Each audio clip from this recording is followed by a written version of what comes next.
आ गए आप लोग, स्वागत है। सबसे पहले नतमस्तक, कोटि कोटि प्रणाम आपके पितरों को, कोटि कोटि प्रणाम। आपके दिल की हर मनोकामना पूर्ण हो, आपके पितरों की आत्मा को शांति मिले, उनकी जो इच्छा है वो पूर्ण हो। आप बहुत अच्छे से श्राद्ध करें, भगवान आपके घर में धन की बारिश करे कि आपके पितर आपसे खुश होकर जाए। ऐसे थोड़ी है, गणेश जी आते हैं हम उन्हें मना लेते हैं, माता रानी आती है हम उन्हें मना लेते हैं, हम छोटे छोटे सारे उपाय कर लेते हैं। घर के सबसे महत्वपूर्ण लोग हैं हमारे पितृ, इन्हें हम नज़रअंदाज नहीं कर सकते।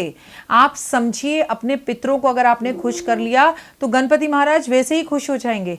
चाहते क्या हैं वो? कि हम अपनों को पूछें, माता पिता की सेवा करें, खुश रहें, अच्छे कर्म करें, हम अपनों की दुआओं में रहें। हमने गणपति महाराज को तो भर भर लड्डू खिला दिए, लेकिन हमारे पितरों के नाम पर हमने एक पूरी नहीं निकाली, हमने गाय को रोटी नहीं दी, हमने किसी की मन भर सेवा नहीं करी, तो भगवान आपका मेरा क्या ही भला करेगा? कुछ भला नहीं करेगा। अब आपको अपनी कुंडली में आए हुए इस पितृ दोष का निवारण करना है। आपकी माँ आपके आसपास है, अगर वो इस दुनिया में नहीं है और पितरों के रूप में आई हुई है, आपका कोई गुजरा हुआ भाई, आपके दादा दादी, चाचा चाची या आपका पति, कोई भी हो सकता है। लाखों लोगों के साथ लाखों लोगों की तरह घटनाएं घटती हैं, लेकिन इस वक्त हमारे पितरों की छुट्टी है और 15 दिन के लिए वो धरती पर है। आप में से बहुत सारे लोग मुझसे कहते हैं, राखी जी 15 दिन धरती पर हैं तो फिर पितर को हम जो खिलाते हैं वो खा लेते हैं, फिर क्या पूरे साल पितर भूखे रहते हैं? तो मैं आपको जो आज बात बताने जा रही हूँ उसे ध्यान से सुनिए।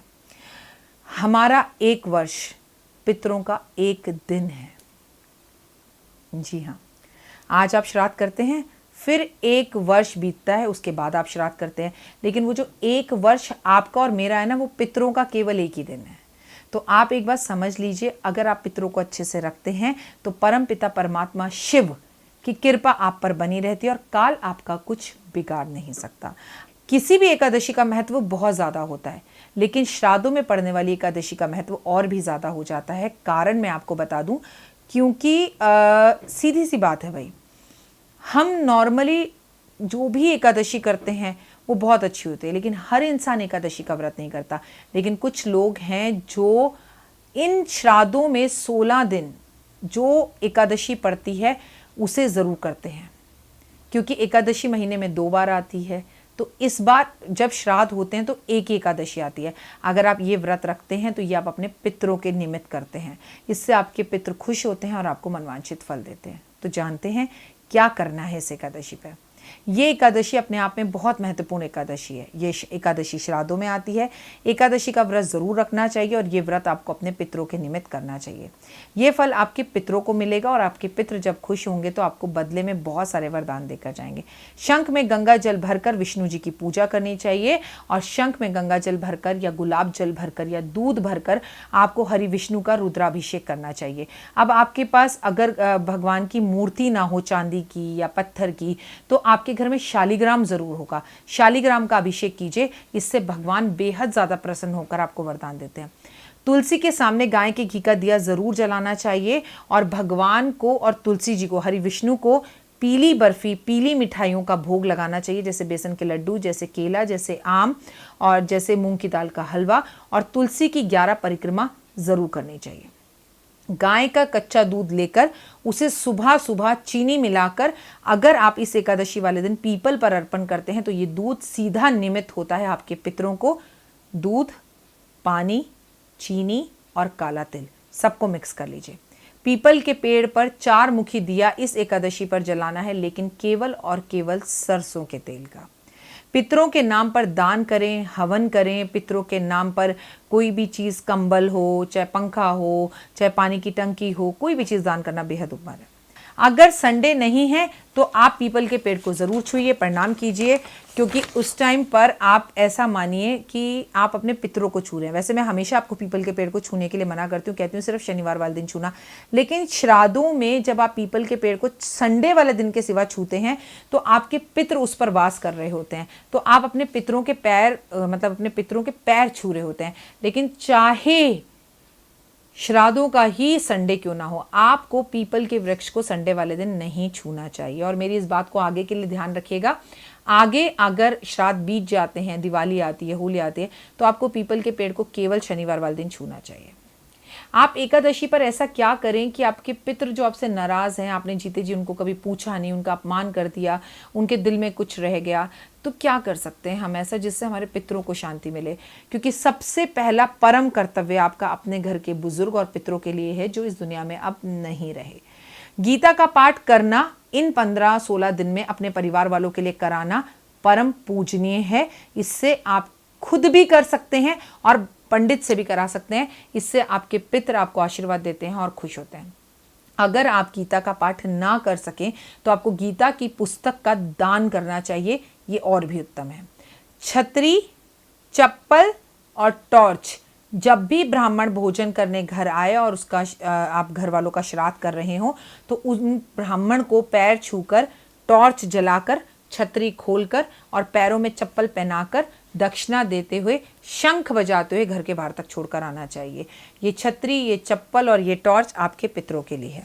चावल का मंदिर में दान करना बहुत अच्छा है, खासकर एकादशी वाले दिन, लेकिन चावल खाइएगा मत।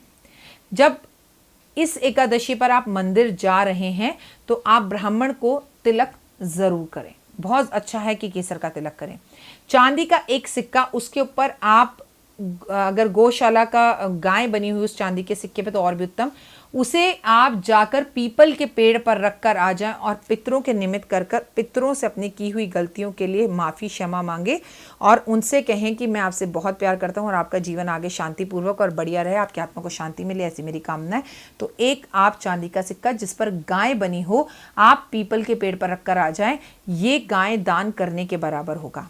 आप पीपल के पेड़ अपने पितरों के नाम पर 100, 108, 8, 2 या कम से कम 1 इन श्राद्धों में जरूर लगाएं। पितरों से उनकी तस्वीरों के सामने खड़े होकर माफी मांगे कि गलती हो गई हमसे, अगर हमने जाने जाने में आपका दिल दुखाया या मैंने ये बात गलत करी थी, इसके लिए मुझे माफ कर दीजिए। तो आपको पितर माफ कर देंगे। आपको इस एकादशी पर गंगा स्नान जरूर करना चाहिए क्योंकि लॉकडाउन का टाइम चल रहा है और आप गंगा स्नान ना कर पाएं या गंगा जी में नहाने ना जा पाएं तो अपने घर में इस एकादशी पर गंगा जल जरूर छिड़कें। इस एकादशी पर अपने पितरों के निमित्त एक सफेद रंग का झंडा पीपल के पेड़ पर जरूर लगाएं।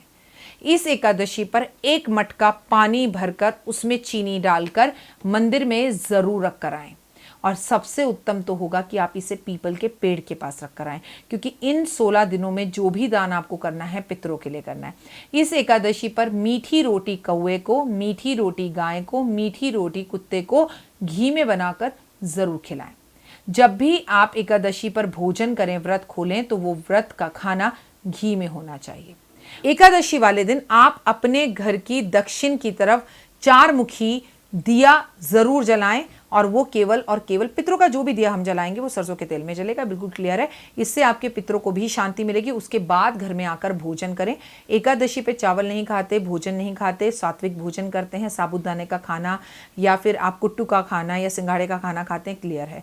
और एकादशी कर कर अपने पितरों के निमित्त व्रत छोड़िए और उन्हें बोलिए, जो भी आपके पितर अब इस दुनिया में नहीं है, कि ये व्रत मैंने आपकी आत्मा की शांति के लिए रखा था।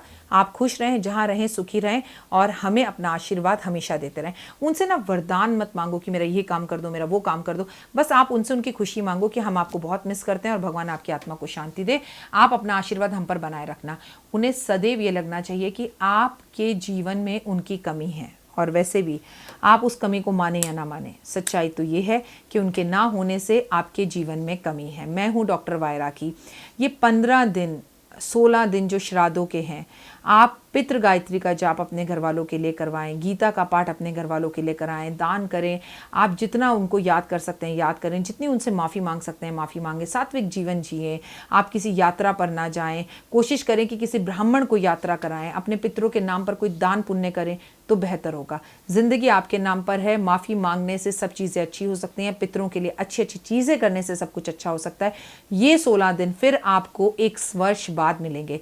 इसलिए दिल से श्राद्धों को करें, मन से श्राद्धों को करें। कैसे श्राद्ध करें, कब करें, सारी वीडियो आपको टाइम पर मिल रही हैं। तो इस 16 दिन अपने पितरों को ज़रूर मनाएं। आपके सभी घर के पितरों को मेरा कोटि कोटि नमन और नमस्कार। भगवान उनकी आत्मा को शांति दे। फिलहाल दीजिए इजाज़त। नमस्कार। जीवन में है समस्या, नहीं मिल रहा तकलीफों से छुटकारा, नहीं मिल रही मनचाही नौकरी, टूट गया है विश्वास, सांस से आपकी बिल्कुल नहीं बनती, और खत्म हो गई है आस। भगवान से आपका विश्वास उठ चुका है। टैरो के 78 कार्ड खोलेंगे भविष्य का राज। सरकारी नौकरी से हैं आप कोसों दूर। कुंडली जगाएगी कुंडली जागरण, कुंडली बताएगी आपका भविष्य। ऊपर से ये जादुई हवाएं, ऊपरी हवाएं, जादू टोना तंत्र विद्याएं, पति पत्नी और वो। करना होगा खुद पर विश्वास। दीजिए मुझे भी एक मौका, अपनी कुंडली दिखाइए, टैरो कराइए, लेकिन अपनी जिंदगी को जल्द बदलवाइए। मैं हूं डॉक्टर वाई राखी। आप मुझसे बात कीजिए, फ़ोन कीजिए, अपॉइंटमेंट लीजिए। आपकी ज़िंदगी के अंदर आएगा ज़बरदस्त बदलाव।